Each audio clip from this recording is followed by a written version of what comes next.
My sister-in-law snooped and stole our baby's name, then announced it right after she gave birth, but her face immediately dropped when she realized that we tricked her. So I have been married to my husband Kevin for 5 years. We have a 3-year-old daughter, and I'm currently pregnant with twins. My brother-in-law Terrence has been married to his wife Jess for 7 years. Jess and I are total opposites. Jess and an extrovert. She's kind of loud, boisterous, and some would even say abrasive. I'm an introvert. I'm not quiet or shy, but I am reserved. I'm also very observant. The first time I met Jess, I told Kevin that we would be like oil and water. We have never been overtly hostile towards each other, but also have never gone out of our way to bond. Jess and I have been in a one-sided beef since the day Kevin and I started dating.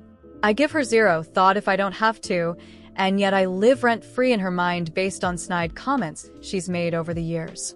The reason why is jealousy. Kevin and I dated for only a year before we got engaged. We then were married. Within 6 months of that engagement, we had an actual wedding with a ceremony and reception, went on a honeymoon, bought a house in the burbs, and got pregnant in rapid succession. Both of us have good careers and are financially stable. Mother-in-law, father-in-law, and Neil all adore me. Jess and Terrence did not have a similar path. They had been on and off since they were 19-20 with Terrence, never really wanting to commit. During one of their breaks, Terrence got a FWB pregnant and now has an 11-year-old son. This has always been a sore subject with Jess due to her fertility struggles. Fibroids. When they finally got back together, she pressed him for marriage until he relented and gave her a shut-up ring. They went to the courthouse on a random Tuesday, then had dinner at Red Lobster afterwards, and went back to work the next day. Not trying to be shady, just relaying the facts. They now live in a 2-BR apartment in a call city while working hourly jobs. They aren't minimum wage or anything, but constantly need OT to make ends meet. This has led her to resent me over the years. She thinks everything has come easily to me and has let that fester. There was a time a few years ago at a gathering where she got drunk and got into an argument with Terrence. I think her attitude that night stemmed from seeing me with my infant daughter to hurt him. She blurted out that she married the wrong brother. Everyone was shocked. I wasn't. She just said the quiet part out loud and revealed what I already knew. So I poked her a little and said, "Really? Which one?" That's kinda gross, since both were minors when you met them. Context: Kevin and Terrence also have a younger brother, Tim. Boy, did she fly off the handle after that lull. To this day, she claims to have no memory of that night. Anyway, now I know there is a new reason why she resents me. Unfortunately, Terrence and Jess had fertility issues for several years before finally having their son a couple of weeks ago. Prior to this, Jess was very odd towards us when I was pregnant with our daughter. The best way to describe it is hot and cold. One minute she pretended like she didn't care while we were talking about it at family gatherings, the next she was volunteering to throw the baby shower. I gave a firm no to that. We both assumed the behavior was because of their fertility issues and didn't think too much of it. But the strangest thing she did was almost demand to know what we were naming our daughter before we announced it. She asked us constantly after our gender reveal and got visibly annoyed when we just laughed her off and said it was a secret. We couldn't understand why the hell she cared so much, as she was not expecting at this time. Regardless, we didn't share the name with anyone.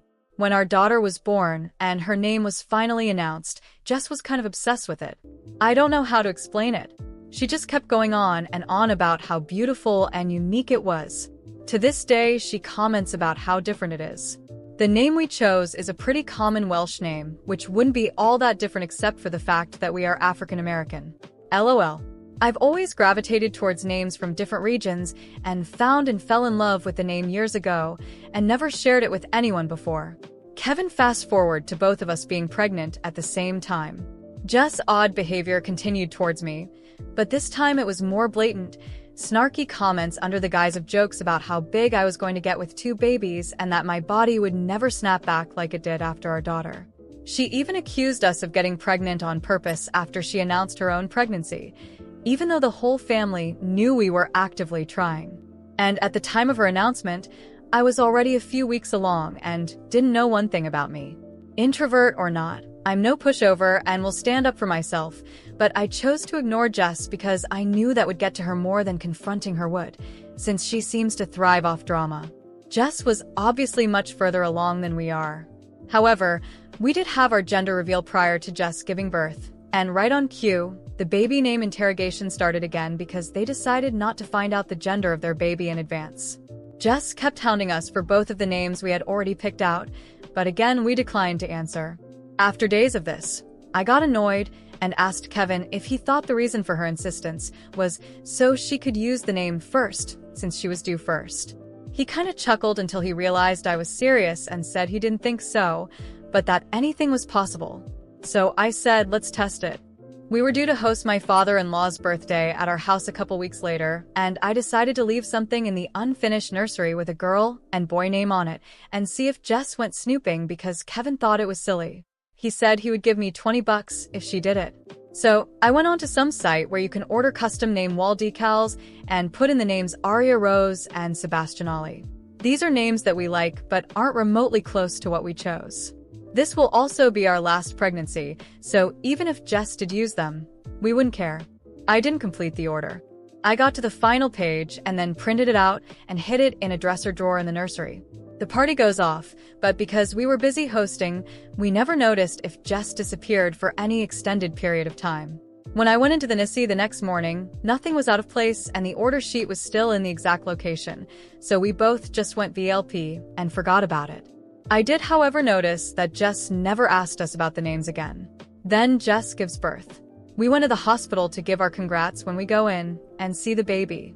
I asked what his name was and man, I cannot properly explain the poop-eating grin that came over Jess' face as she says Sebastian Ollie. I mean, she was really proud of herself and honestly, it's the most vindictive I have ever seen her look in the years I've known her. But instead of reacting how she was expecting, I performed like I had graduated from Juilliard. Oh my god, that's such a great name. He's so cute. Look at his whittle face. Oh, I just love him so much. Welcome to the world, Sebastian. Auntie is gonna spoil you rotten. I mean, I am laying it on thick without an ounce of bother.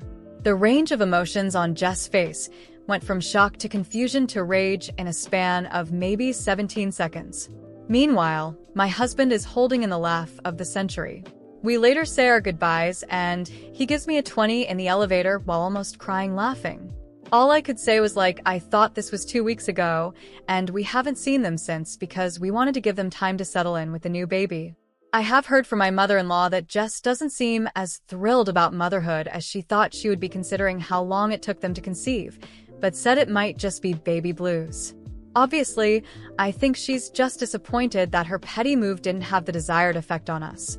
I did share this with my sister, and while she laughed initially, she did say it was kind of an awe movement. So, am I the whole update 11 days later I haven't seen or heard from Jess since that day in the hospital? Terrence also hasn't communicated much with Kevin other than sports talk. However, my mother-in-law has been with them almost every day. She came over yesterday to go over some last-minute things for our baby shower that we are having this Saturday after Halloween. I am not due till late January, but with the holidays and twins tending to arrive early, we just wanted to get it out of the way. Anyway, after finalizing some things, I asked mother-in-law how Terrence and Jess were doing. She sighed and leaned back in her chair and said, "Girl, it's a mess." She goes on a long word vomit that I will have to summarize. Basically, they've been at it since before the baby was born. When they were discussing names, Jess' list only consisted of girl names. When Terrence asked what if it's a boy, Jess was adamant that it wouldn't be, but if it was, they would just use Terrence Jr. This caused an argument because Terrence's 11-year was not named after him, and it would be petty to name the second son a junior. Unbeknownst to me, Jess was having severe anxiety over not the name, but the gender of their baby. So much so that she refused to find out early because she was afraid of disappointment, and she wanted to enjoy her pregnancy believing she was having a girl. She really wanted a girl. I mean, really wanted a girl. This goes back to mother-in-law. In my opinion, mother-in-law is the only girl of 4 brothers. She had 3 boys, 2 of her 3 boys. Tim has a 6 years old have boys. Then my daughter came along. Mother-in-law actually broke down in tears at our gender reveal. Since the day she was born, mother-in-law has become a little obsessed with her. LOL. Not in a Jamil way, she knows and respects boundaries. But the whole family is aware that my daughter is mother-in-law's favorite person in the world. I think Jess thought that by having a girl she would get that same attention and affection for mother-in-law, as she has never been Jess's biggest fan. When that didn't happen, something short-circuited in her head. Mother-in-law's words, not mine. Before we arrived at the hospital that day, they were still fighting over a name. So I guess when I showed up she just blurted it out. While I still think it was to hurt me, it seems like it was also because she didn't allow herself to think of anything else because she didn't want a boy. I said in the first post how I noticed her expression. However, I completely failed to notice Terrence's. He was pissed.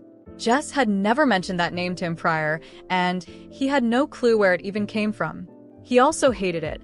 He refused to sign off on that, and they left the hospital without a name. In our state, you only have 7 days from birth to register a name. She eventually told Terrence to pick the name himself, and that she didn't care anymore, so he did. He swapped out Sebastian for Jordan but kept Ollie S after Michael and Muhammad Lowell according to mother-in-law. Since they've been home, Jess has shut down emotionally. She's been doing all the motherly things, but there's a disconnect there. Mother-in-law said she finally broke down to her a few nights ago that she'll likely never have a daughter due to her age and what it took to get pregnant in the first place. I think that will bring them closer together since mother-in-law never got the daughter she wanted either.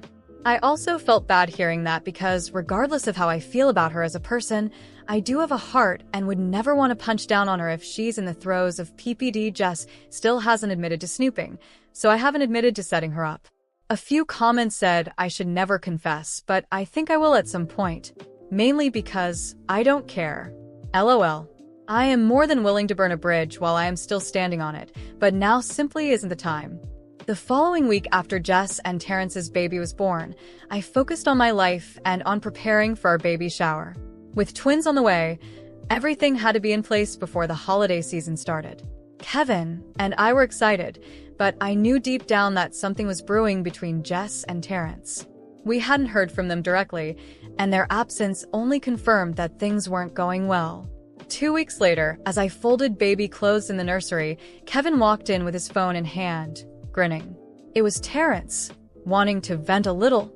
Kevin put the call on speaker, and I kept folding clothes, pretending to be absorbed. Terrence sounded exhausted. He said Jess had been cold and emotionally distant since they left the hospital, doing only the bare minimum for the baby. She doesn't even look at him properly, Terrence said. She feeds him, changes him, but there's no love there. She's just checked out. As I listened, I exchanged glances with Kevin, who was trying to hold back laughter. But for the first time, I didn't feel as satisfied as before. As much as Jess was unbearable and competitive, hearing that she was going through a breakdown made me feel uneasy. Still, I said nothing and let Terrence continue. He explained that the fights between him and Jess had escalated. After controlling every aspect of the pregnancy, she couldn't handle the fact that they had a boy and not the girl she had so desperately wanted. She spent months convincing herself it was a girl, he said, and when it wasn't, something snapped. He admitted he had tried suggesting therapy, but Jess refused, insisting that she was just tired and things would get better with time. Terrence seemed lost, and for the first time, I felt a little sorry for him. Jess's childish rivalry with me had morphed into an internal battle she couldn't win. Then, Terrence said something that caught me off guard. He revealed that during one of their fights, Jess admitted she hated the name Jordan Ollie. She confessed that she only wanted to use Sebastian Ollie to hurt me, as if stealing the name was some kind of petty victory. She didn't even think about what it would mean for our son, Terrence said bitterly. All she cared about was getting back at you. When the call ended, Kevin and I exchanged knowing looks. I didn't have to say anything. He knew exactly what I was thinking. The satisfaction I had felt earlier was starting to wear off. This situation wasn't over yet. And I knew it. At our baby shower, Jess and Terrence showed up unexpectedly. I was shocked. They were the last people I thought would attend. Jess entered the house, holding the baby like a bag of groceries, with an exhausted expression. The room fell silent for a moment before everyone resumed their conversations, pretending nothing was wrong. But the tension was palpable. Throughout the party, I kept my distance, watching Jess. There was something unsettling about the way she moved, as if she was detached from everything around her. Kevin chatted with Terrence about sports, pretending nothing was amiss, while my mother-in-law pulled me aside, worried. "She's like this all the time," she whispered. "I don't know how much more she can take." I wanted to feel empathy, I really did. But a part of me, a vindictive, prideful part, couldn't forget all the times Jess had tried to tear me down. A voice inside me whispered, "She's just reaping what she sowed." So I decided to be kind. Overly kind. I grabbed a tray of appetizers and approached Jess. "Do you want something? You must be tired with the baby and everything." She gave me a cold, tired look. "No, thanks," she muttered. But I wasn't about to let her off that easily. "You know," I said, smiling sweetly, "Jordan is a beautiful name. Terrence made such a great choice. It suits him perfectly." Jess's eyes narrowed, and I saw the flicker of rage spark in them. She knew I was playing the same game she had. Only now she was the one losing, and I was winning. A week later, my mother-in-law called with unexpected news. Jess had left. She packed her things and moved in with her parents, leaving Terrence alone with the baby. My mother-in-law was frantic, trying to make sense of what happened, but I knew exactly what had occurred. Jess finally realized she had lost.